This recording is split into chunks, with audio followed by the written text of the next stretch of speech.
Agradeço a todas as pessoas presentes primeiro e redobro aqui os agradecimentos que o Cassiano já fez, as conferências que se deram até agora. Do fundo do coração. Vou apresentar o Gabriel Vertulli, que vai falar agora para a gente. Ele é doutor e mestre em História pela PUC-Rio, graduado em História e em Filosofia pela UFRJ. Foi professor substituto de Teoria e Metodologia da História na UFRJ de março de 2019 a fevereiro de 2021. Tem interesse nas seguintes áreas: teoria da história, história da historiografia, história da filosofia, filosofia continental contemporânea. O título da conferência dele é Nietzsche e o Cinismo, ascese, transvaloração e crítica da cultura. Gabriel, fique à vontade. Bom, primeiro de tudo, obrigado pelo convite. Realmente estou muito feliz de estar aqui. Eu defendi minha tese há poucos meses e eu fiquei nesse limbo, né? Depois que a gente vira doutor, a gente não sabe muito o que fazer. Então, eu poder estar participando desse congresso, que eu estou achando magnífico, enfim, é uma sensação muito boa. Eu percebi quanto eu estava sentindo falta de sala de aula, de debate, de conversa, enfim. Não estou falando isso também só para cumprir o protocolo, de dizer como está sendo legal, mas estou gostando muito. As duas apresentações até agora foram muito boas, aprendi muito. A vontade que eu tinha depois da fala de cada um era levantar e poder bater palma. Enfim, eu fico até um pouco encabulado de falar depois de vocês dois, assim, que foram excepcionais. Espero não deixar cair o nível do debate, né? Para fazer um esforço, mas acho que vai ser difícil. Bom, falar sobre Nietzsche e o cinismo, essa, na verdade, é uma partezinha bem pequenininha, é um subcapítulo da minha tese que eu queria compartilhar com vocês, de conversar com vocês sobre.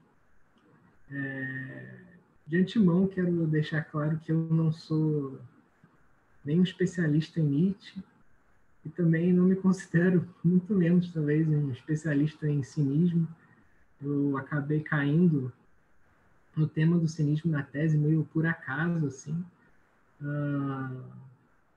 Eu sinto muito que eu tenho essa relação com os textos, eu sinto muito os textos como fossem caminhos que nos são apresentados.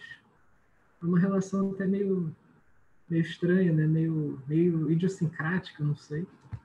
Os textos vêm até nós, nos são apresentados, a gente descobre sem querer, e a gente acaba seguindo essas trilhas, a gente vai pegando, vai pescando, cada um texto nos é apresentado, dentro de um texto a gente descobre outro texto, e a gente vai seguindo essas pontes e traçando, né, um caminho, traçando um percurso, e a gente faz disso dissertações, teses, debates e tudo mais.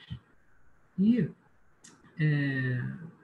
no final da minha dissertação, eu fiz na área de teoria da história. A teoria da história é mais ou menos uma espécie de reflexão filosófica sobre a história, né? O que o historiador faz quando faz história. Não sei, para quem é da letras, eu imagino que seja algo similar ao que é a teoria da literatura. Como há muita filosofia na teoria da história, eu sempre tive um pezinho ali na filosofia. E ao mesmo tempo que eu estava fazendo a minha dissertação, eu estava fazendo uma graduação de filosofia na UFRJ. E eu estava decidido a mudar completamente de área, né? Que eu ia fazer o doutorado na filosofia, eu estava decidido, terminei a dissertação, eu falei, bom, eu vou terminar agora a graduação, eu vou fazer o doutorado na filosofia. Eu estava escrevendo uma monografia na filosofia sobre Heidegger. Eu tinha certeza que eu ia cair nesse campo da hermenêutica, talvez não ficar no Heidegger, mas passar para o Gadamer.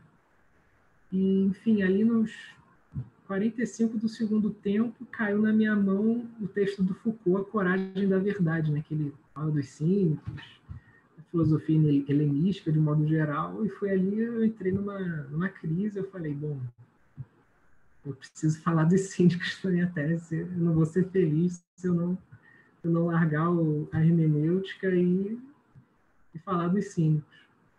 O meu problema é que eu sempre fui de contemporâneo. O tempo inteiro eu fui sobre contemporâneo, eu sempre li os contemporâneos. Eu era um zero à esquerda, né, para tratar dos antigos. E a minha solução, obviamente, foi tratar da recepção, né, do cinismo na contemporaneidade.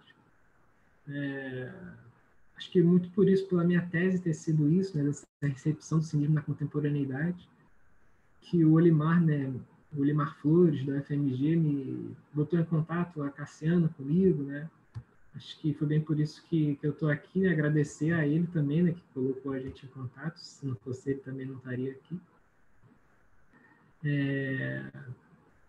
E tratando, né, dessa recepção, né, do cinismo na contemporaneidade, eu acabei falando de vários autores, né? Falei do Nietzsche, falei um pouquinho do Nietzsche, falei também um pouquinho do Diderot, um pouquinho do Rousseau, enfim, outros autores, e como o cinismo, como esses autores se apropriaram do cinismo. A minha questão central, assim, que regeu, na verdade, a minha tese, foi uma questão historiográfica, e bem por isso que eu decidi, que eu já estava indo para a filosofia, eu decidi, não, vou ficar na história mesmo. Eu acabei fazendo doutorado na história mesmo, a minha questão norteadora foi de ordem historiográfica. Na verdade, eu quis tentar responder, né, acenar para uma possível resposta para a pergunta de como escrever uma história do cinismo, se o cinismo é uma filosofia que se almeja não filosófica. Então, eu acho que essa tentativa do próprio cinismo, que a gente encontra no cinismo, de o tempo inteiro puxar o seu próprio tapete ou pular a sua própria sombra, e de querer se mostrar uma filosofia antifilosófica, eu acho que isso explica em parte, apenas em parte, por exemplo, o cinismo ser desconsiderado em grande parte dos grandes manuais de história da filosofia, né? É sempre tido como, não, isso aqui não é filosofia. O próprio Hegel, né, falou, não, o cinismo não contribuiu para a história do espírito, então vamos esquecer, eles aqui são muito irrelevantes, enfim, isso não é uma questão que está no Hegel, né, que perpassa toda a história da filosofia. Né? Acho que, não lembro como é que foi uma frase da Martha esqueci aquele nome da autora, Martha Nussbaum, que ela fala, o cinismo está no pântano da filosofia. Acho que é mais ou menos por aí. Né? O próprio Pierre Hadot, que é um autor que eu gosto muito de ler, né, é apaixonante. Acho que todo mundo que lê Pierre Hadot fica meio apaixonado, né, pelo que ele está dizendo ali. Enfim, aquele livro dele, que é a Filosofia Antiga, tem uma pegada assim de introdutória, mas está longe de ser um manual, né, de história da filosofia, mas tem essa pegada introdutória. E ele gira, a tese dele gira em torno da noção de exercícios espirituais, e o cinismo seria assim a escola helenística perfeita para se tratar do que é um exercício espiritual, né, já que é uma escola que fundamentou, né, toda a sua prática a partir da ascese, né, do exercício de aprimoramento, né, de si. Né. Enfim, o Pierre Hadot, mesmo tendo essa noção como sua noção central, no seu livro aquela edição da Edições Loyola, né, acho que tem, sei lá, 400 páginas, ele fala em 5 páginas só do cinismo. Né. Enfim, soa quase como um hegeliano, né? Você falar de exercícios espirituais, um livro de 400 páginas, e tratar só em 5 páginas do cinismo. Mas, enfim, eu desculpo o Pierre Hadot porque ele é simplesmente magnífico e eu sou apaixonado por tudo que ele escreve. Brincadeiras à parte. Eu queria, então, ler para vocês, né, uma pequena adaptação de uma partezinha dessa minha tese, que é justamente sobre como o Nietzsche se apropriou do cinismo, né? O que era importante, né, para o Nietzsche ali no cinismo, o que ele se interessou pelos cínicos, pela figura de Diógenes. Bom, como o Hugo já apresentou, né, o título do meu trabalho é Nietzsche e o Cinismo, ascese, transvaloração e crítica da cultura. E, enfim, eu tentei adaptar o máximo possível, né, essa partezinha, esse subcapítulo, né, da minha tese para uma fala oral. Espero que eu comente uma coisa ou outra, espero que, enfim, cumpra os mínimos requisitos, né? Bom, vamos lá. A história da relação entre Nietzsche e os antigos é longa. Existem inúmeros livros e artigos publicados sobre o tema. É inegável que noções centrais do filósofo alemão, como o eterno retorno do mesmo e a dicotomia entre apolíneo e dionisíaco, desvelam esse caráter íntimo com os antigos. A partir delas, podemos dizer sem hesitar que ele leu exaustivamente os gregos. É sabido que essa leitura, que desde cedo toma forma de uma apropriação, vai muito além dos escritos do nascimento da tragédia e a filosofia na idade trágica dos gregos. Na verdade, em sua trajetória, desde a época em que foi professor de filologia na Universidade da Basileia, até o fim da sua vida como filósofo errante, Nietzsche jamais deixou de ser um apaixonado leitor dos gregos. Apesar dele dizer ali no Crepúsculo dos Ídolos, no costumeiro tom zombeteiro dele, né, que ele preferia os romanos. Bom, diante desse cenário, o presente trabalho pretende contribuir para a história dessa relação ao tratar de um aspecto específico que talvez seja um dos mais negligenciados pelos estudiosos do filósofo alemão, a saber, o elo entre Nietzsche e o cinismo.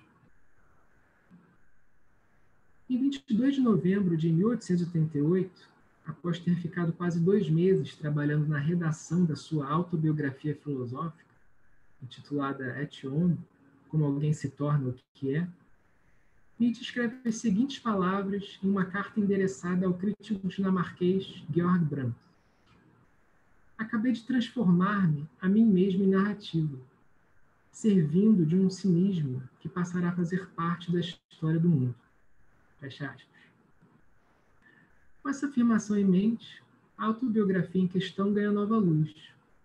No final das contas, estaria Nietzsche sendo cínico ao escrever sobre si mesmo?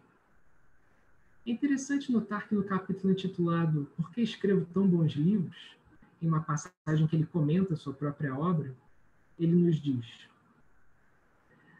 não existe em absoluto espécie mais orgulhosa e mais refinada de livros. Eles alcançam aqui e ali o mais elevado que se pode alcançar na Terra, o cinismo. Fecha aspas. Diante desse panorama, qualquer leitor deve se perguntar: o que Nietzsche quer dizer quando ele afirma que a sua obra alcança o cinismo? E por que ele entende o cinismo como algo mais elevado que se pode alcançar na Terra? Antes de mais nada, cabe dizer que não é apenas no horizonte de Et Homo que Nietzsche confessa sua aproximação com o cinismo. Heinrich Niehaus Rubinstein é um historiador da filosofia que tem um livro fundamental sobre a recepção do cinismo na modernidade. Infelizmente é um livro que só está em alemão. Enfim, eu penei para ler esse livro em alemão, mas era fundamental, né, para a minha tese, não podia contorná-lo. E ele nos diz o seguinte sobre um jovem Nietzsche.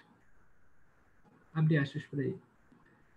Numa lista de projetos do final do seu período de estudos em Leipzig, o título Pessimismo na Antiguidade foi registrado e complementado com ou os resgates dos cínicos, entre parênteses. Fecha aspas.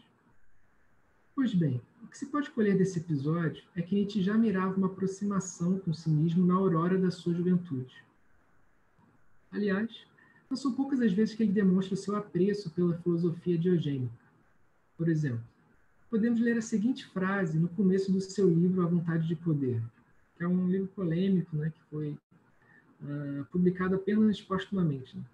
Nietzsche diz o seguinte: grandes coisas exigem que nos calemos a seu respeito, ou que falemos com grandeza. Grandeza quer dizer com inocência, cinicamente. Fecha aspas. Na mesma linha, uma passagem bem conhecida de Além do Bem e do Mal, ele nos diz que o cinismo é a única forma pela qual as almas vulgares tocam de leve naquilo que é honestidade. E o homem superior tende a aguçar seus ouvidos para todo cinismo, grosseiro ou refinado. Fecha aspas. Bom, perante todos esses episódios e alusões, o melhor a se fazer é sintetizar nossos questionamentos em uma única pergunta. Afinal, qual o estatuto da relação entre Nietzsche e o cinismo? O problema que queremos sublinhar não é novidade, porém ainda nos parece muito pouco debatido se levarmos em consideração a rica fortuna crítica do autor de Assim Falou Zaratustra. O problema em questão é, e aqui pegando palavras emprestadas do Daniel Carvalho no seu artigo intitulado Nietzsche, a Lanterna de Diógenes. Ele diz o seguinte: o contato de Nietzsche com o cinismo ultrapassa o mero interesse histórico, o que significa dizer que ele não só pensou sobre, mas também incorporou algumas potencialidades da filosofia cínica. Fecha aspas. Bom, à vista disso, o que eu quero fazer é comentar três pontos que, de alguma maneira, poderiam elucidar essa relação de Nietzsche com o cinismo, de Nietzsche com a figura de Diógenes. E esses três pontos são a ascese, como está no título, né? Ascese, transvaloração e crítica da cultura. Vamos direto para o primeiro ponto, a ascese. Como sabido, Nietzsche foi um grande crítico do ascetismo cristão. Mas o que dizer do ascetismo cínico? O filósofo alemão insiste, ao longo da sua obra, na temática e na importância da autossuperação. Minha humanidade é uma contínua superação de mim mesmo, diria ele em seus últimos anos de lucidez. Ele deixa transparecer, em alguns momentos, que ele construiu essa constância pelo tema, dentre outras coisas, a partir da superação do pessimismo do cansaço da vida. Isto é, a superação de algumas adversidades que lhe foram impostas, como a solidão, mas principalmente os períodos em que a sua saúde tornava-se muito debilitada. No prólogo de Humano Demasiado Humano 2, por exemplo, Nietzsche adverte aos seus leitores sobre as circunstâncias de escrita da sua nova obra e, por conseguinte, o que eles poderão nela encontrar. Ele diz o seguinte: há um olhar e uma simpatia refinados não escapará, no entanto, aquilo que talvez seja o encanto desses escritos. Que ali fala um homem sofredor e abstinente, como se não fosse sofredor e abstinente. Ali deve ser mantido o equilíbrio, a serenidade, até mesmo a gratidão para com a vida. Seguiu-se um longo vagar, buscar, trocar, uma aversão a todo fixar-se, a todo rude afirmar e negar. E igualmente uma dietética e disciplina que pretendeu tornar o mais fácil possível para o espírito correr longe, voar alto, sobretudo prosseguir voando. De fato, um mínimo de vida, um desprendimento de todo apetite mais grosseiro, uma independência em meio a toda circunstância desfavorável, juntamente com o orgulho de poder viver em tais circunstâncias. Algum cinismo, talvez, algum barril. Fim de citação. Bom, essa temporada no barril, né, digamos assim, como o próprio Nietzsche admite um pouco mais adiante, proporcionou-lhe um grande fortalecimento espiritual. Curiosamente, nesse mesmo livro, encontramos um enigmático aforismo intitulado O Moderno Diógenes, onde Nietzsche nos diz o seguinte, abre aspas, antes de procurar o homem, deve-se achar a lanterna. Terá de ser a lanterna do cínico? Fecha aspas. Enfim, ao que parece, a superação do seu cansaço da vida e, na mesma esteira, do pessimismo característico de Schopenhauer, o seu primeiro, digamos, mentor intelectual, eles foram possíveis a partir de um certo, digamos, diogenismo. É com vista para esse deliberado exercício de autossuperação que podemos dizer que Nietzsche nutriu uma admiração pela ascese cínica. Como nos diz Bart Ehrman, também um historiador da filosofia, que tem esse artigo fabuloso sobre Nietzsche, mas que tem um livro também magistral sobre Luciano de Samosata, enfim. Ele organizou também com a Goulet-Cazé aquele seminário que depois virou livro, né, sobre os cínicos, o legado na antiguidade e na modernidade. Mas, enfim, é um autor importante, né, para o tema, e ele diz o seguinte: Nietzsche é naturalmente atraído por esse ascetismo excêntrico a serviço da vida, já que a ascese cínica, uma metáfora retirada do atletismo, é quase a imagem espelhada do ideal ascético que Nietzsche associou ao cristianismo e a outras formas de idealismo, que ele gastou muito do seu tempo e energia desconstruindo. No cinismo, Nietzsche encontra um antídoto prático ao pessimismo schopenhaueriano, um ascetismo pagão que incorpora a avaliação oposta da vida, com base na ideia de que a natureza nos equipou com tudo o que precisamos para ser felizes se pudermos treinar fisiologicamente, né, ou seja, a nossa physis, ou a nossa natureza, para viver adequadamente. Fim de citação. Nietzsche faz questão de sublinhar que o que diferencia o ascetismo cínico das outras formas de ascetismo é justamente um exercício. Por exemplo, ao comparar cínicos e epicúreos, é esse o título, né, do parágrafo 275 do Mão Demasiado Humano, ele nos diz que ambos possuem o mesmo objetivo, isto é, evitar as dores e os desprazeres. Contudo, eles possuiriam, seus termos, diferenças de temperamento. Enquanto o epicurista evitaria as dores a partir da sua cultura superior, também é um termo do Nietzsche, o cínico, por sua vez, as amenizaria a partir de exercícios ou trabalhos de mudança de hábito. Sendo assim, o primeiro conseguiria manter a serenidade por escolher deliberadamente os caminhos sem vento, enquanto o cínico, segundo Nietzsche, né, vaguearia nu na ventania, e, por assim dizer, ele se endurece até perder a sensibilidade. O fato é que Nietzsche tem razão. Afinal, Diógenes é aquele que afirma a vida, usando aqui um termo bem nietzschiano, né? Diógenes é aquele que afirma a vida em detrimento das adversidades e ganha resistência a partir da ascese, a partir dos exercícios. Né? Basta lembrarmos que o filósofo do barril é aquele que, no verão, rolava sobre areia quente, enquanto no inverno abraçava as estátuas cobertas de neve, querendo por todos os meios acostumar-se às dificuldades. A gente encontra essas anedotas e outras mais, né, no Vidas e Doutrinas dos Filósofos Ilustres, do George Laércio.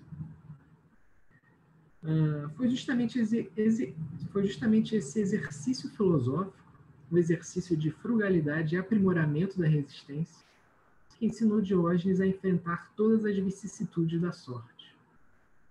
Ao que parece, o ainda jovem Nietzsche parecia ter certeza que um dos melhores receituários para enfrentar as vicissitudes da sorte e, por conseguinte, levar uma vida feliz era o receituário cínico. Em sua segunda consideração intempestiva, Nietzsche nos diz que, abre aspas, se a felicidade, a corrida em busca de uma felicidade nova é, qualquer que seja o seu sentido, o que mantém vivo e estimula os seres vivos a viver, então, talvez nenhum filósofo tenha mais razão do que o cínico, pois a felicidade do animal, que é o cínico consumado, é a comprovação viva do cinismo. Fim de citação. Não à toa, Nietzsche escreveu sobre a dieta e o clima mais apropriados para o seu próprio bem-estar no seu Étion. Este seria um tema bastante insólito para um livro filosófico, se o leitor deixar de lado que a disciplina e o receituário que ele ali nos detalha fazem parte do seu próprio exercício espiritual cotidiano.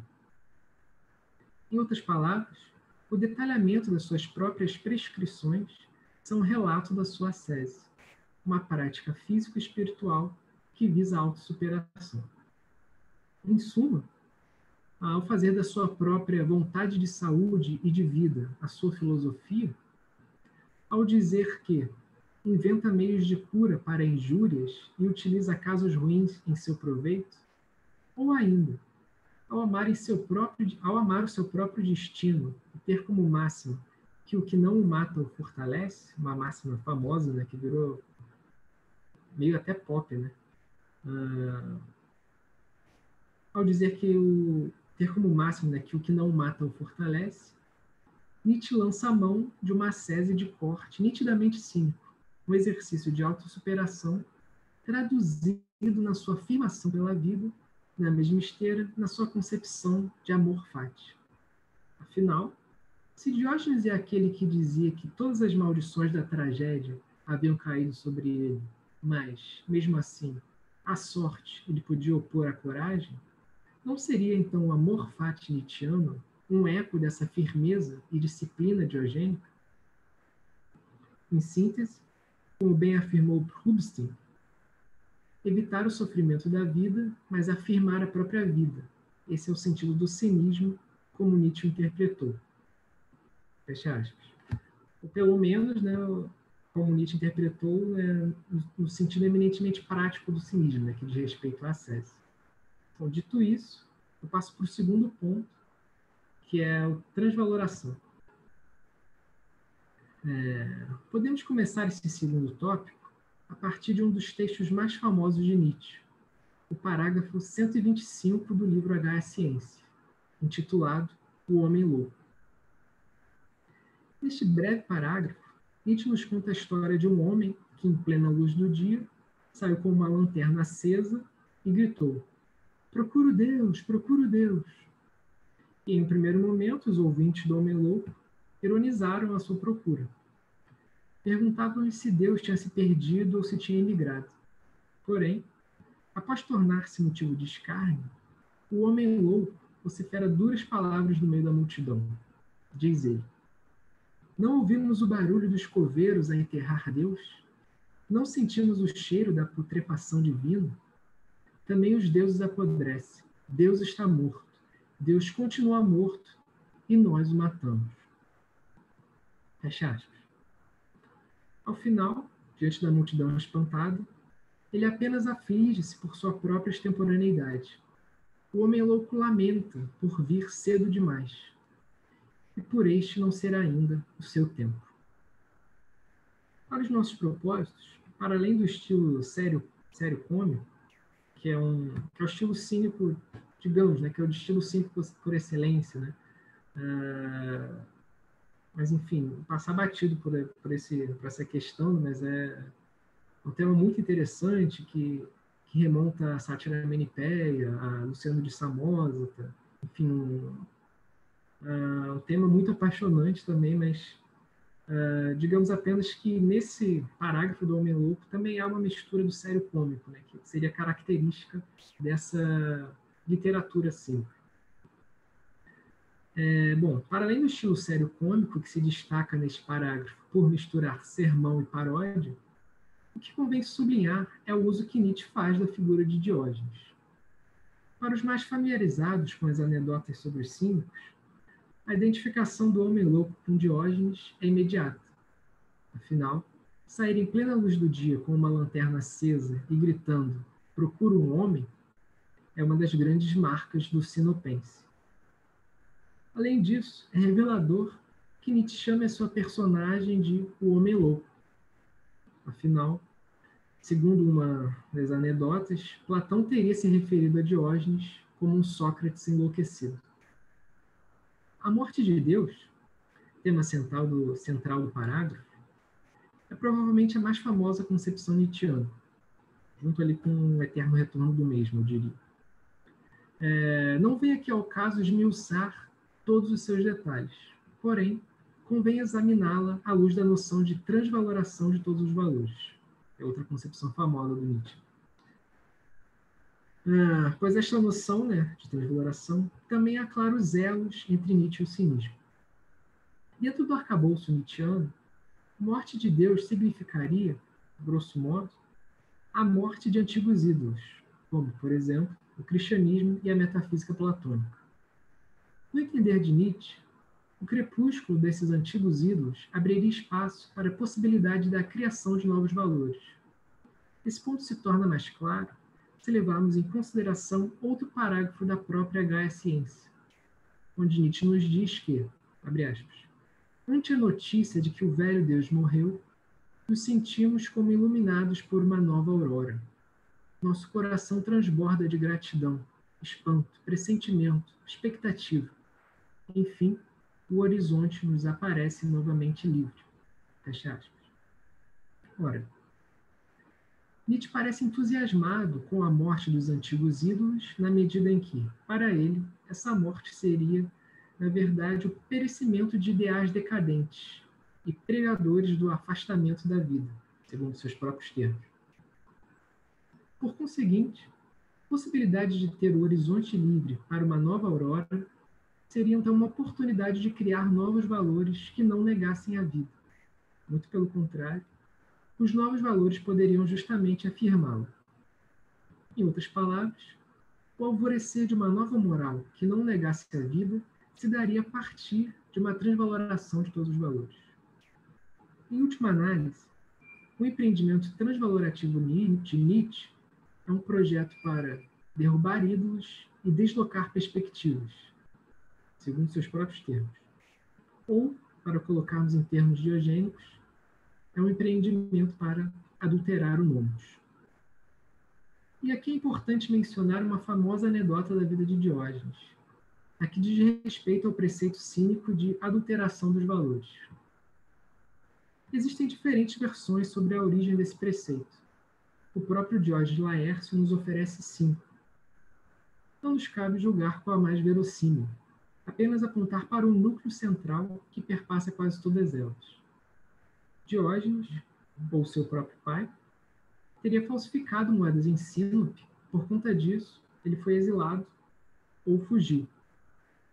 Algumas versões indicam ainda a ida de Diógenes a um oráculo, o de Delfos ou da sua própria cidade, para pedir orientações ou para saber o que deveria fazer para se tornar famoso. Desse modo, ele teria recebido, então, a recomendação para adulterar os valores. A hesitação quanto a este oráculo seria se ele deveria falsificar moedas ou se o que ele deveria adulterar seriam os costumes e as normas. A dúvida não se esgota e a ambiguidade abre espaço para o característico humor cínico. Bom, por mais que não se duvide que ele tenha falsificado moedas em Sinope, a interpretação metafórica do oráculo, isto é, que ele deveria se engajar na inversão dos valores morais e dos costumes sociais, passou a ser interpretada como o fundamento de toda a praxis cínica, como diz o Olimar Flores em um dos seus vários artigos, inúmeros artigos sobre o cinismo antigo. O ponto fundamental que precisamos destacar é que, como bem nos mostra Proust, o leitmotiv nietzschiano de transvaloração dos valores é um ornato cínico por excelência. Peter Sloterdijk, que é um leitor de Proust, corrobora esse ponto de vista ao escrever que, abre aspas, o filólogo Nietzsche sabia muito bem que o seu grito de guerra filosófico, transvaloração de todos os valores, tinha origem num fragmento característico da estratégia de protesto de Diógenes de Sinope, trocar os valores da moeda. Fecha aspas. Em suma, o núcleo da questão, e no meu entender, possivelmente o âmago do cinismo nietzschiano, é que, e aqui eu uso os termos do Proust, por trás da metáfora cínica da falsificação das moedas, assim como por trás da transvaloração dos valores de Nietzsche, existe a convicção de que a moeda comum, ou melhor, os valores reconhecidos e aceitos como válidos, são falsos. Enfim, assim como para Diógenes seria preciso adulterar a moeda para viver conforme a física, para Nietzsche seria necessário transvalorar todos os valores para afirmar a vida. Seja dito de passagem, agora que vislumbramos o âmago, né, do cinismo nietzschiano, através da conformidade entre a adulteração diogênica e o projeto de transvaloração do filósofo alemão, é preciso fazer uma pequena ressalva. O fato é que o jovem Nietzsche, ainda muito entusiasmado com a filosofia dos trágicos, que seriam os pré-platônicos, né, no seu entender, ele compreendia o cinismo, assim como o socratismo em geral, como um fenômeno da decadência. Porém, o dito Nietzsche maduro, onde se desenha com mais força o seu projeto transvalorativo, parece reavaliar o que seriam de fato os ideais decadentes e se apropria de forma profunda das potencialidades do diogenismo. Com o passar do tempo, a figura de Diógenes passa a ser extremamente interessante para Nietzsche por vários motivos, mas talvez o principal deles seja devido ao fato do sinopense ser o antípoda perfeito daquilo que o filósofo alemão mais desejava lançar o seu martelo. Ou seja, Diógenes é o antípoda de Platão, por conseguinte, da própria moral platônica cristã. Não queremos dizer com isso que é uma espécie de virada cínica na obra de Nietzsche, até porque, mesmo nos escritos de juventude, seria possível encontrar uma simpatia de Nietzsche para com os cínicos. Queremos com isso apenas sublinhar uma diferença de tratamento entre os escritos de juventude e o de maturidade, e dessa forma entender o motivo pelo qual Sloterdijk nos diz que o vocabulário dos últimos escritos é dominado pela expressão cinismo. Sloterdijk diz isso não na Crítica da Razão Cínica, mas num livrinho dele que eu acho, enfim, uma leitura muito prazerosa, né? Porque a Crítica da Razão Cínica não é nada prazerosa. É um livro de 700 páginas, mas enfim. É um livrinho que chama O Quinto Evangelho de Nietzsche. 2 pontos. É possível melhorar a Boa Nova? É um livrinho que eu recomendo, que é muito interessante. Enfim, entendida a proximidade entre a adulteração da moeda e o projeto transvalorativo da última fase produtiva de Nietzsche, se torna claro que, como diz, né, Adriana Moreira, num artigo que ela deu o título de Nietzsche, o cinismo grego, elementos para a crítica da vontade de verdade, ela diz o seguinte: tal como os golpes de cajado dos cínicos tinham também por intento a afirmação de um novo ethos, o martelo nietzschiano tem por tarefa a transvaloração dos valores de seu tempo. Fecha aspas. E a propósito, é justamente a crítica ao seu próprio tempo que nos leva ao nosso último ponto, a crítica da cultura. Bom, vamos lá. A Kátia Muricy escreveu certa vez que a reflexão sobre a cultura constitui o eixo central do pensamento de Nietzsche. Fecha aspas. Ora, com tal parecer, concordamos plenamente. Podemos acrescentar que essa reflexão se mostra em seu ponto mais cristalino nas considerações intempestivas do filósofo alemão. Dentro do horizonte nietzschiano, o termo intempestivo significa assumir a distância temporal necessária para operar uma crítica da situação cultural do seu próprio tempo. Como é sabido, os 4 textos que formam as considerações intempestivas são um trabalho de juventude. O que pouco se comenta é que o plano inicial de Nietzsche era escrever uma série de outros textos intempestivos. Conta-se que ele tinha uma lista pré-definida de temas e que pretendia publicar 2 considerações por ano. O plano não foi adiante, e o que se seguiria após a 4ª intempestiva seria uma mudança drástica do seu estilo. O livro Humano Demasiado Humano daria fim à sequência de ensaios críticos e inauguraria o estilo aforístico pelo qual o filósofo ficaria conhecido.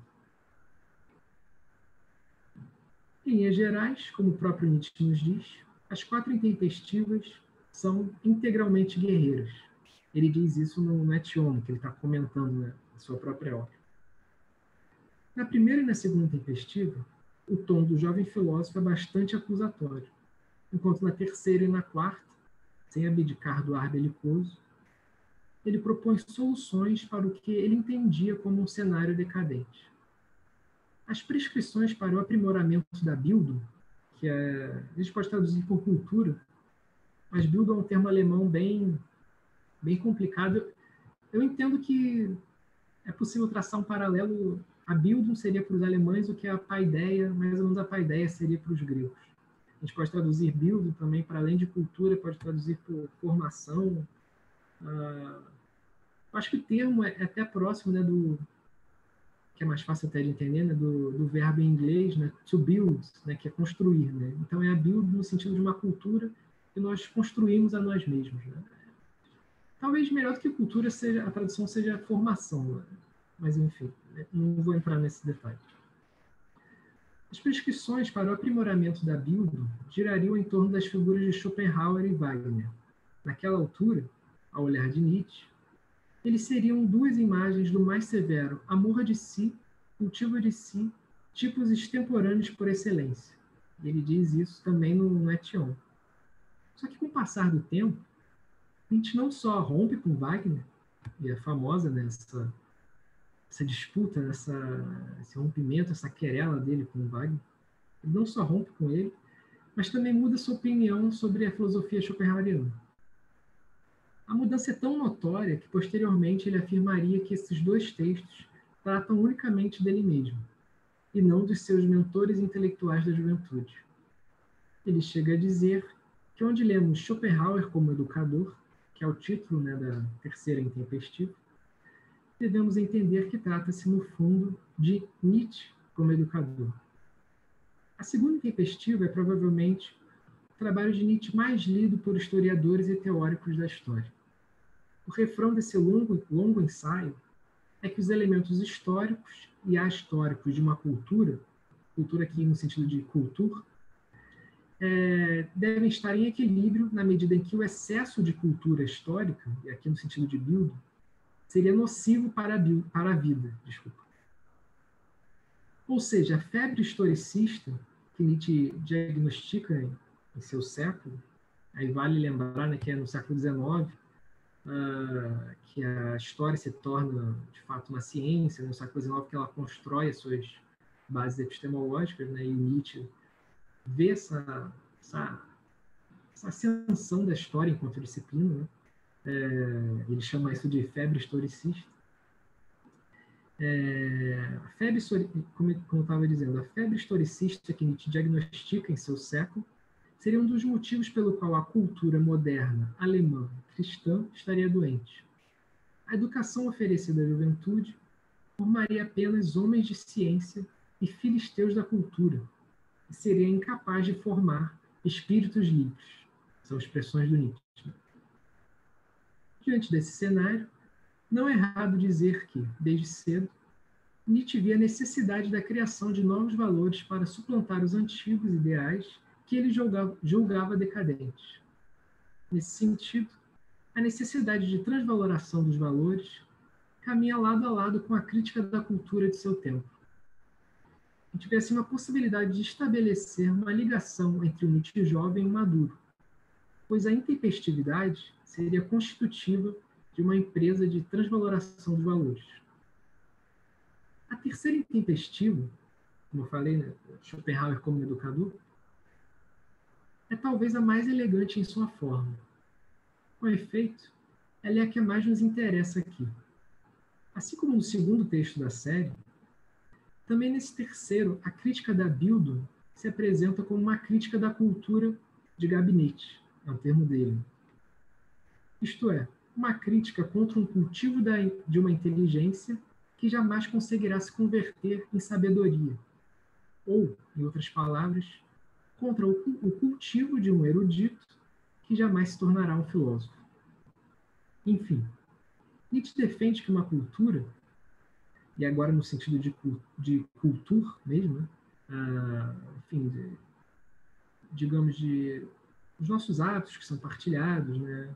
No sentido mais geral do termo cultura, né? Não no sentido de Bildung. Nietzsche defende que uma cultura deixará de ser letárgica se ela proporcionar o cultivo do saber não como uma erudição caduca, e é o termo que ele usa também, mas como algo atemorizante. Em vista disso, podemos ir agora para o ponto que nos interessa, e para o finalzinho da terceira intempestiva, que Nietzsche diz o seguinte, né? Contra os eruditos e os filósofos universitários, cegos por sua própria erudição, Nietzsche usa as seguintes palavras. Eles não assustam, não tiram nada do lugar.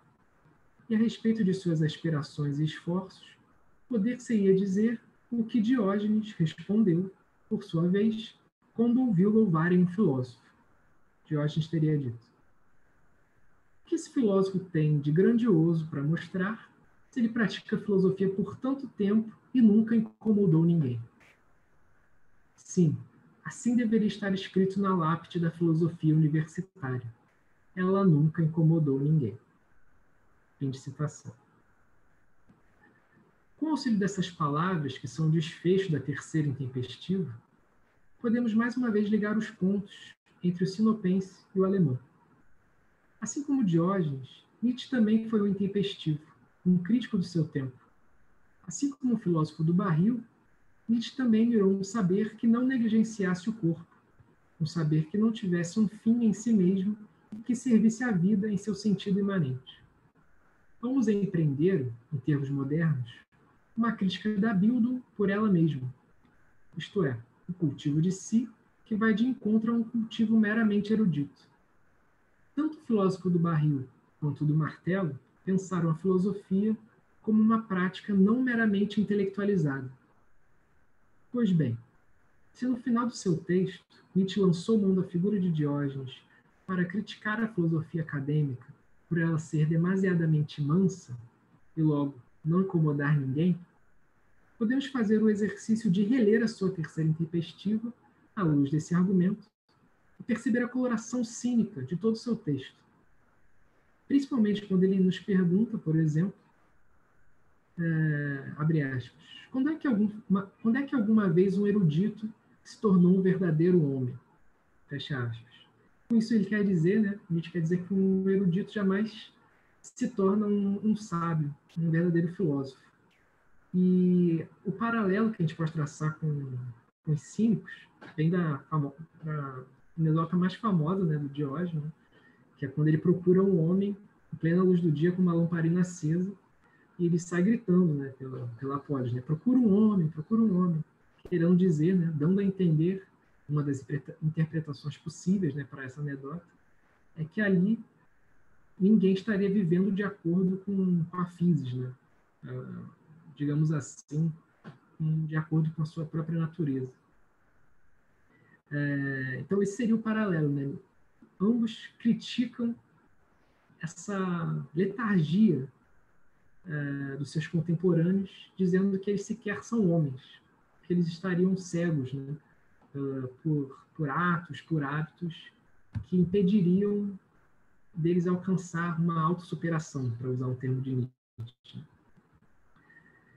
Ora, ao que parece, Nietzsche e Diógenes, esses dois caçadores de homens, esse é um termo do Sloterdijk, né, para se referir a essa anedota do Diógenes, em que ele caça um homem. Aparentemente, Nietzsche também é um caçador de um homem, né, já que ele só encontra ao seu redor eruditos e não homens. Ao que parece, Nietzsche e Diógenes, esses dois caçadores de homens, seriam filósofos críticos da própria filosofia.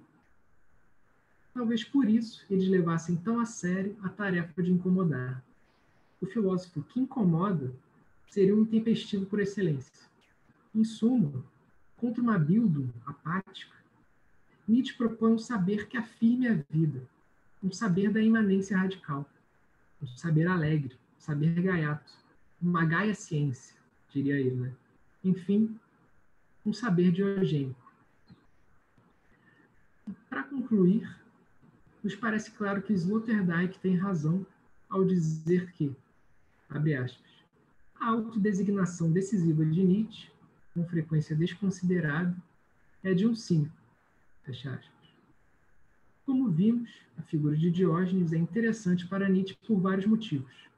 principalmente pelo sinopense ser o antípoda de Platão, ou, em outros termos, por ele ser o Sócrates enlouquecido, o filósofo que incomoda e promove um saber gaiato.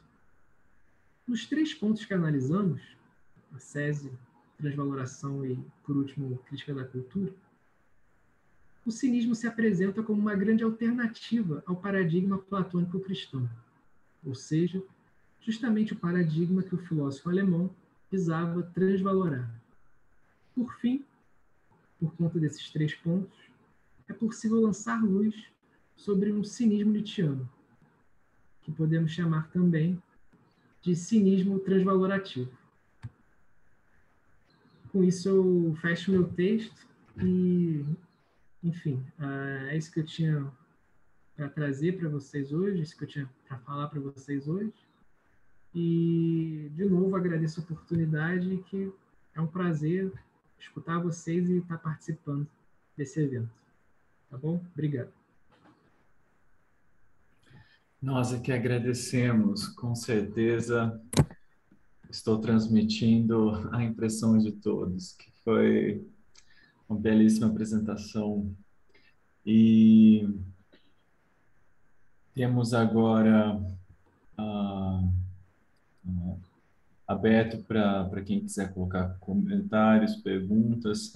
Eu vou abusar das prerrogativas de mediador e vou começar aqui fazendo alguns comentários e perguntas. Primeiro, eu gostaria de fazer um link com a conversa que a professora Priscila e o professor Teodoro estavam tendo agora há pouco.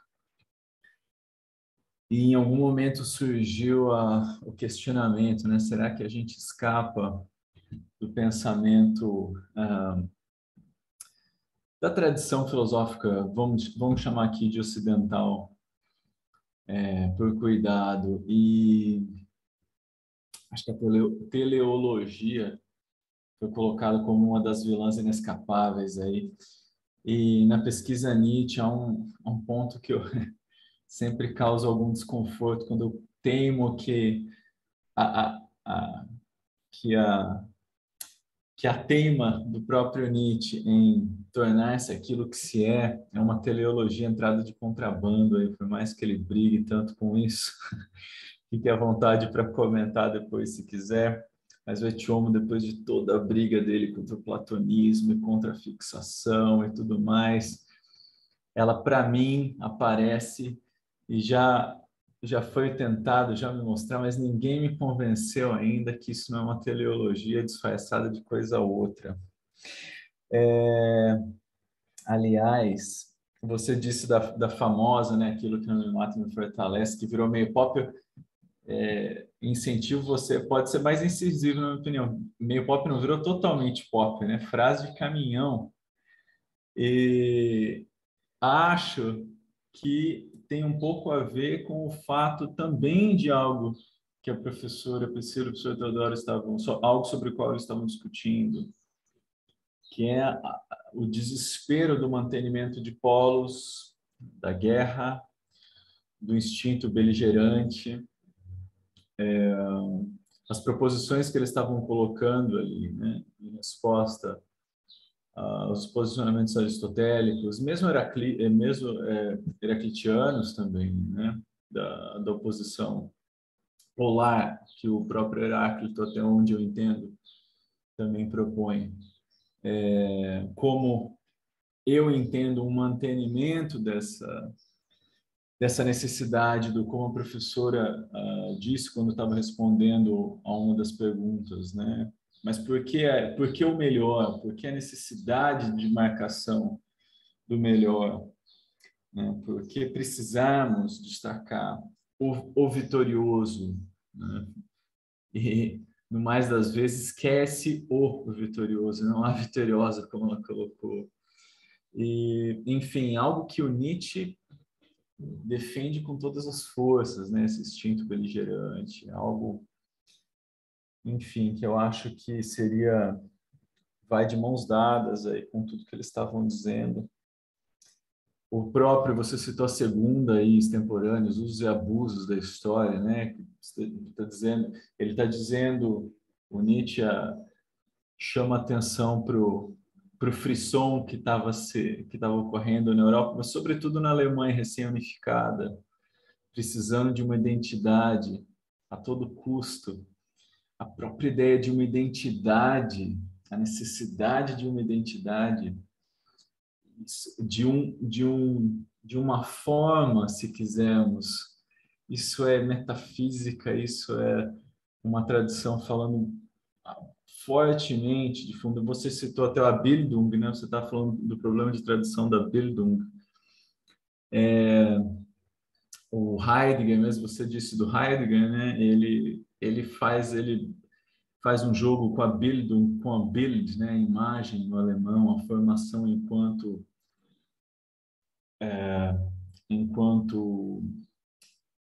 hipostase de uma imagem, vamos dizer assim, né? Da inculcação de uma imagem. Isso também, para mim, soa assim tão inserido, tão refém de uma tradição. A palavra é forte, mas, enfim, caquética, né? Vestigial, entre aspas, esse vestigial, porque ela de vestigial tem pouco, ela parece um operador ativo.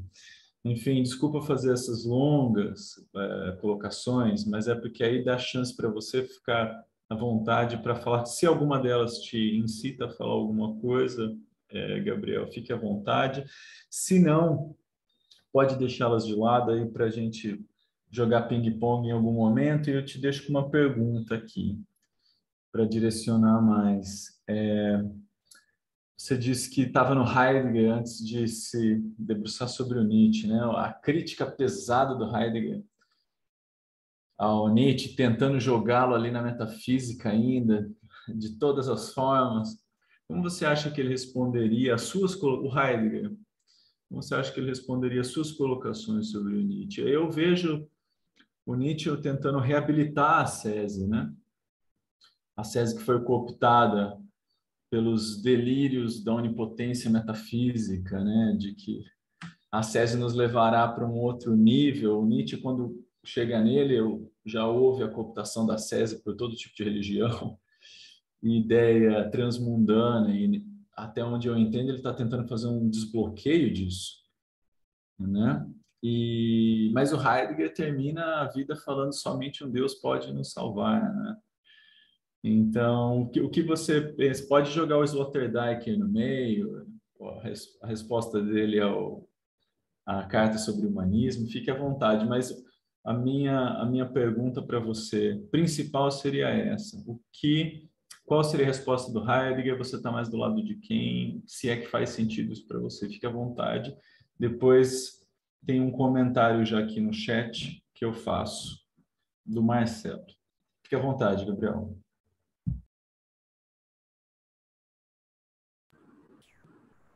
Bom, fui anotando as coisas que me vinham à mente, né, a partir da sua fala.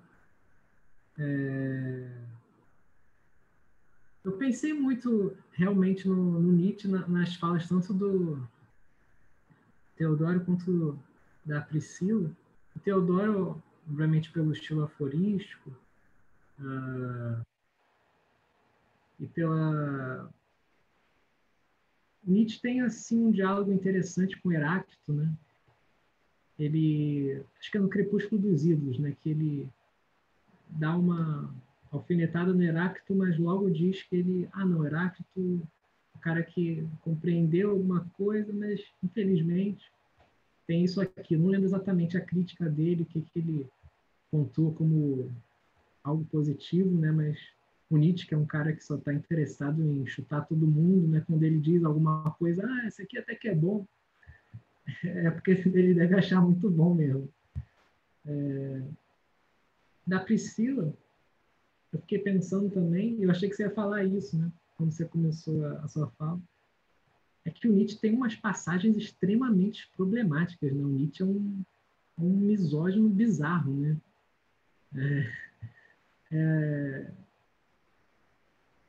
vou usar o termo da Priscila, né? Meio, quando ela disse, é constrangedor, né? Ler algumas coisas. Eu achei que você ia tocar, né, nesse assunto. Mas fazendo o link, né, entre todas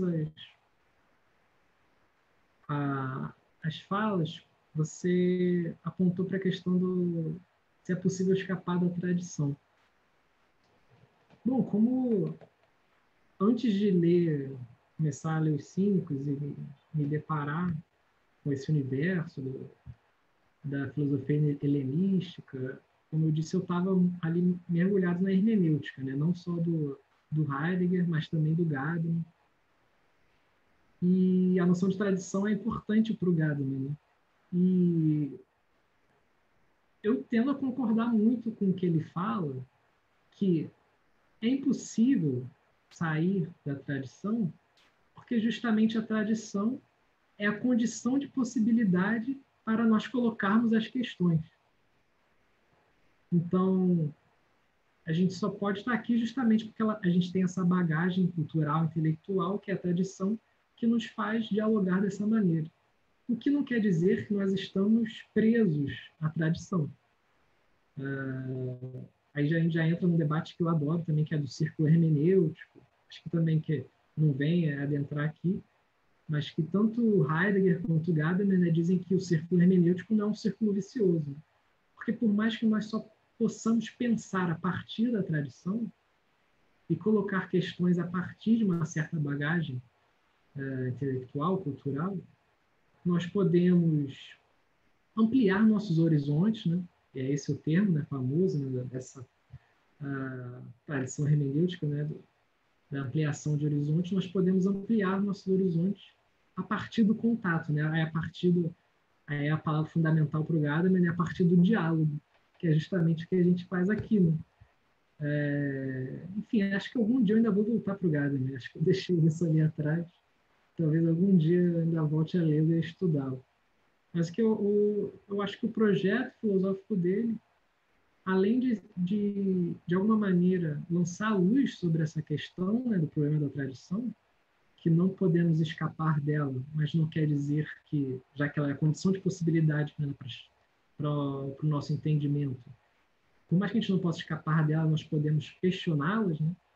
Questioná-la a partir da expansão dos horizontes, né? A partir do diálogo, a partir do encontro de duas perspectivas.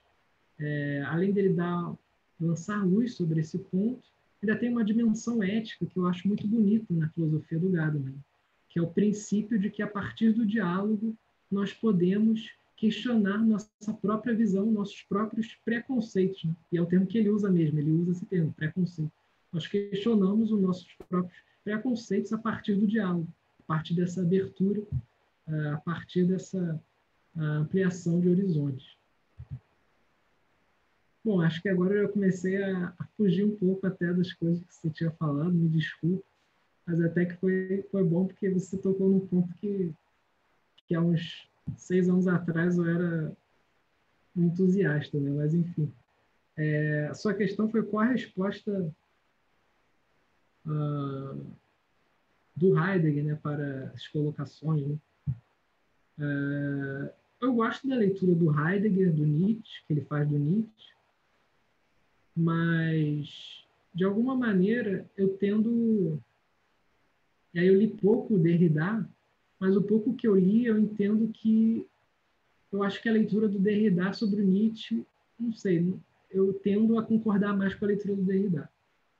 É claro que o Nietzsche ainda está num horizonte metafísico, até porque, pensando gadamerianamente, é impossível a gente simplesmente abdicar da tradição, porque ela é a condição de possibilidade dos nossos questionamentos. Mas eu entendo que o Nietzsche, ele aprofundou muito, né, a possibilidade de pensarmos uma outra tradição, o começo de uma outra tradição.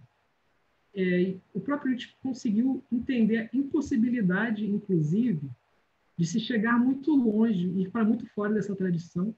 Tem uma frase dele famosa, né, quando ele está na fase final dele, naqueles livros que ele escreve em 1888, agora eu já não sei se é no Et Homo ou no Crepúsculo dos Ídolos. Acho que é no Crepúsculo dos Ídolos. É uma frase famosa dele, que ele diz que algo do tipo, bom, a gente não pode se livrar completamente de Deus, porque para se livrar de Deus nós precisamos nos livrar da linguagem, da metafísica da linguagem, da metafísica da gramática, porque a nossa gramática toda a nossa forma de se comunicar, ela está calcada na ideia do eu substância, do sujeito e seus predicados. Então eles falam, olha só, eu apontei a morte de Deus, né, e tudo mais, mas a gente não vai conseguir se livrar dele, porque para a gente se livrar dele, a gente precisa abdicar da gramática, né, da linguagem.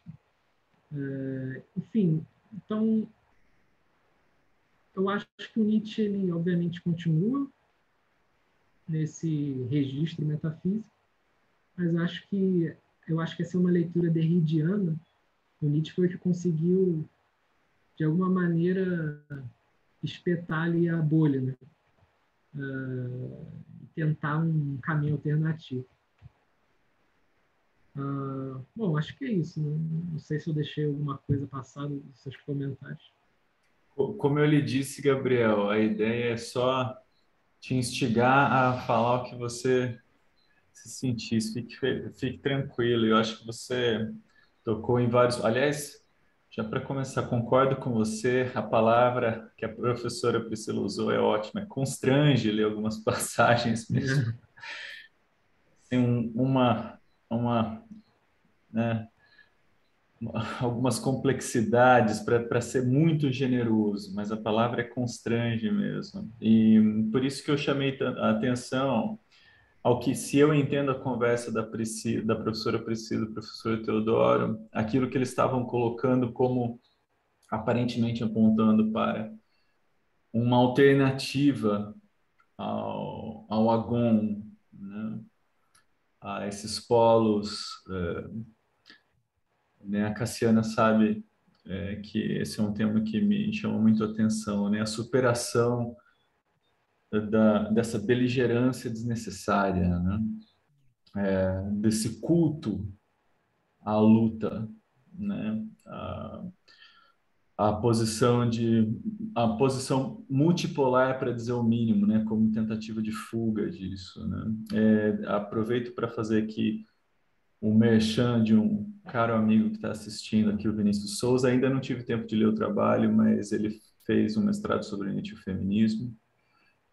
E sei que acompanhei a produção do trabalho, sei que ele tentou se debruçar sobre esse tema sobre o qual você tocou agora. Então, de qualquer forma, agradeço muito, Gabriel. Fez muito sentido para mim tudo que você disse agora. Vou ler um comentário aqui do Marcelo Borscheid. Não sei se estou pronunciando corretamente. Marcelo, se quiser, fique à vontade para abrir a câmera e fazer você mesmo o comentário. Vou ler aqui, já que você escreveu no chat, fique à vontade para depois. Pode falar, Marcelo. Boa tarde. Na verdade, foi só um comentário assim, que suscitou a perspectiva aí que o Gabriel apresentou, né, dessa crítica que o Nietzsche fazia a esse caráter da filosofia acadêmica. Né? E aí me lembrou uma passagem do Cioran, né, que também era um leitor do Nietzsche. Tá? Mais um comentário nesse sentido. Mas aproveitando, assim, acho que a professora Cassiana tem uma pergunta, né? Se eu puder fazer uma pergunta também, eu queria saber se o Gabriel acha que essa perspectiva mudou, né? Essa questão de que a filosofia não incomoda, né? Às vezes eu tenho essa perspectiva, assim, de que ela, não sei, o que você acha sobre isso? Se hoje esse panorama que a gente descreve, se ele se alterou um pouco, se a filosofia voltou a causar algum tipo de incômodo. Nossa, eu acho que mudou muita coisa de muito pouco tempo para cá. Muita coisa. A gente está incomodando muito agora, né? É impressionante, né? A gente estava lá lendo os textos e, de repente, nós somos atacados de várias maneiras, nós somos culpados de várias coisas. Mas, sobre esse contexto do que mudou de uma hora para outra, assim, tão repentinamente, que tem a ver com o fato das ciências humanas começarem a incomodar. Eu lembro quando eu era aluno de graduação, e na graduação, a primeira que eu fiz, a de História, eu já sabia que a área que eu gostava era de teoria da história, né? Que, como eu falei, é uma reflexão filosófica sobre a história. Nós lemos muitos filósofos, né, nessa área. Nós lemos, por exemplo, Foucault, Derrida, Nietzsche, essa galera que recupera o Nietzsche na França, né, na segunda metade do século XX, e que, de alguma maneira, eles estão dizendo algo do tipo: não existem verdades, apenas interpretações. Isso tem uma implicância estrondosa para a epistemologia da história, né? Porque como chegar à verdade histórica, como falar sobre o que aconteceu de fato no passado, se o historiador está apenas ali interpretando aquilo que lhe é possível a partir da leitura das suas fontes. Então, não existe verdade histórica, existe apenas as interpretações dos historiadores. Tudo isso era um debate normal assim que a gente tinha na universidade. E quando eu virei professor substituto em 2019, eu percebi como era um terreno que estava pisando em ovos ali. Como falar, né, para os alunos que estão chegando na universidade, de 18 anos, que estão passando pela era das fake news, da pós-verdade, eu não sei, que não existem verdades, apenas interpretações. Eu me peguei ali numa sinuca de bico, porque eu aprendi certas coisas, eu achei que eu poderia tratar desses debates, e eu vejo como a gente está passando por um momento bem delicado, que parece que tudo está mudando muito rápido. Tudo está mudando muito rápido no sentido de que questionar a verdade, no sentido nietzschiano, como fez Derrida e também Foucault, né, de que existem apenas, para usar o vocabulário mais Foucaultiano, existem microfísicas, né? Existe uma microfísica do poder que impõe determinada interpretação, né? Existe a verdade acadêmica, a verdade se torna acadêmica a partir da avaliação dos seus pares, que de alguma maneira é um jogo de força, que muitas vezes é arbitrário, e passando por várias etapas, determinada tese constrói-se, consegue se apresentar como verdade. Foucault está falando isso a partir da leitura dele de Vontade da Verdade, do Nietzsche, ali na Ordem do Discurso, por exemplo. Também no Nietzsche, né, a Genealogia e a História, ele também toca nesse assunto. Pois bem, como tratar desse assunto, né, para o contexto atual, né, de que existe agora, de maneira se impõe, né, está na ordem do dia, que determinadas leituras implicam um posicionamento ético-político, no sentido de que tudo bem, nós entendemos que não existem verdades, apenas interpretações, e logo a epistemologia histórica, a verdade histórica, ela é colocada em xeque, tudo foi compreendido ali no final do século XX, mas, ao mesmo tempo, agora existe uma dimensão ética sobre o que pode ou não ser falado sobre o passado. Né? Então, voltando agora, né, para a sua pergunta, eu acho que a gente começou a incomodar a partir do momento que outras pessoas de outras áreas, que não são acadêmicas, que são leigos, começaram a também dizer que determinada verdade de um meme tem mais poder de convencimento do que uma argumentação racional, logo aquilo deve ser verdade. Então, de alguma maneira,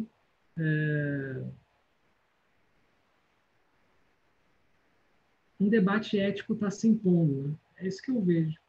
Eu acho que esse debate ético que está na ordem do dia diz respeito tanto a esse questionamento das ciências humanas, quanto ao fato da gente estar incomodando mais. Enfim, se eu me alonguei, ou se eu fiquei meio confuso na minha fala, peço desculpa. Não, compreendemos totalmente, fique tranquilo, está muito clara. Cassiano, eu acho que você tinha uma pergunta, né? Bom, eu teria uma pergunta, não sei se eu vou fazer essa pergunta por conta do horário, para que a gente possa ter um intervalo também para retornar às 5h30, às 5h40, né? Mas eu gostaria de agradecer muito ao Gabriel pela exposição. Ressoa muito com o modo de trabalho também que eu faço, tentando resgatar, de alguma maneira, os antigos, né, na filosofia do Foucault, mais propriamente dita, né? E a minha questão ela iria no seguinte sentido, só para o Gabriel saber, né? Seriam duas questões, na verdade. Se quando Nietzsche, de alguma forma, se apropria e, nesse sentido, recupera o ascetismo pagão dos cínicos, se ele tem, né, quais seriam as intenções ético-políticas propriamente nietzschianas ao fazer ao operar esse procedimento filosófico, né, de recuperação de um ascetismo pagão. Ou seja, se aí ele estaria nos dando indicações de uma alternativa ética para o tempo presente, né? E, por outro lado, o que eu gostaria de saber, na verdade, tomando essa ideia, né, de que o Nietzsche ele é um filósofo crítico da própria filosofia, se quando ele se defronta com o cinismo, ele também vê ali operando uma outra forma de logos e de racionalidade que lhe permite, de alguma maneira, colocar em questão, em xeque, a própria noção de humanidade, né? E isso eu estou pensando mais propriamente na leitura que o Foucault faz lá na Coragem da Verdade dos Cínicos, quando ele fala da vida nua e que essa vida seria, em alguma medida, ela estaria atrelada a uma espécie de afirmação da nossa própria animalidade. Então, seriam essas duas questões que eu teria para o Gabriel. Mas, Gabriel, né, não sei se você quer responder ou, enfim, fique à vontade também. E, enfim, gostei muito da sua apresentação, eu realmente gostei. Fico feliz que a gente tenha tido a oportunidade de se conhecer aqui através do Ressonâncias. Não, assim, só para... A gente passou o mesmo horário, então só para não deixar nenhum... só para dar um mínimo feedback, eu acho que, na primeira pergunta, eu acho que não, eu acho que isso está muito claro no Foucault, né? O Foucault volta aos antigos com uma tentativa de apresentar uma alternativa ética à contemporaneidade. Eu acho que, enfim, como eu falei no início da apresentação, né? Quando eu me deparei com Foucault, com Coragem da Verdade, que eu falei, não é possível, eu preciso estudar isso. Acabei não ficando no Foucault, né? Ampliando um pouco mais, mas, enfim, no Foucault que está bem claro isso, mas no Nietzsche eu não vejo essa leitura dos cínicos, essa apropriação dos cínicos como uma forma de alternativa ética, mas eu vejo como uma, não sei, não como da maneira do Foucault, mas é uma apropriação no sentido, até como eu falei no texto, como uma maneira para se contrapor ao platonismo e ao cristianismo. Ele vê no cinismo ali uma sese voltada para o corpo, pensando o corpo. E o Nietzsche, né? Enfim, esse é um paralelo bem nítido, né, com os cínicos, é o filósofo que não negligencia o corpo. Né? Ele, enfim, tanto como eu falei, no Et Homo, ele faz ali um receituário do que ele é bom para ele comer, o que faz ele se sentir bem, qual é o clima melhor para ele filosofar. Enfim, é um exercício físico-espiritual ali que ele está relatando em algum nível. Acho que eu toquei um pouquinho na segunda questão, né, falando isso. Né? Então, mas enfim, acho que a gente já se alongou muito. Agradeço novamente, né, por todo o diálogo e por estar aqui, né, participando.